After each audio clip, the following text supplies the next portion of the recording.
ನನಗೆ ನಿಮ್ಗೆಲ್ಲರಿಗೂ ಗೊತ್ತಿರೋ ಹಾಗೆ ನಮ್ಮ ತಂದೆಯವರು ಸುಮಾರು 4 ಬಾರಿ ಕಾಂಗ್ರೆಸ್ ಇಂದ ಆಯ್ಕೆ ಆಗಿದ್ರು.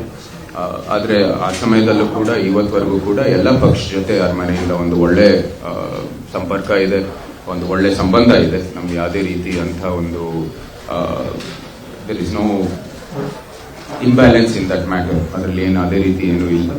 ಆದ್ರೆ ನನ್ನ ವೈಯಕ್ತಿಕವಾದ ಸಿದ್ಧಾಂತ, ವೈಯಕ್ತಿಕವಾದ ನಂಬಿಕೆಗಳು ಮತ್ತೆ ನನ್ನ ದೃಷ್ಟಿಯಲ್ಲಿ ಯಾವ ರೀತಿ ದೇಶವನ್ನು ಮುಂದುವರಿಬೇಕು ಅದು ಎಲ್ಲ ಕೇಂದ್ರ ಸರ್ಕಾರದಲ್ಲಿ ಒಂದು ಹೊಂದಾಣಿಕೆ ಇದೆ, ಈ ಪಕ್ಷದ ಜೊತೆ ಒಂದು ಹೊಂದಾಣಿಕೆ ಇದೆ. ಅದರಿಂದ ನನಗೆ ಈ ಪಕ್ಷವನ್ನು ನಾನು ಆಯ್ಕೆ ಮಾಡಿದ್ದು, ನಮ್ಮನ್ನು ಕೂಡ ಅವರು ಅಭ್ಯರ್ಥಿಯಾಗಿ ಆಯ್ಕೆ ಮಾಡಿದ್ದಾರೆ.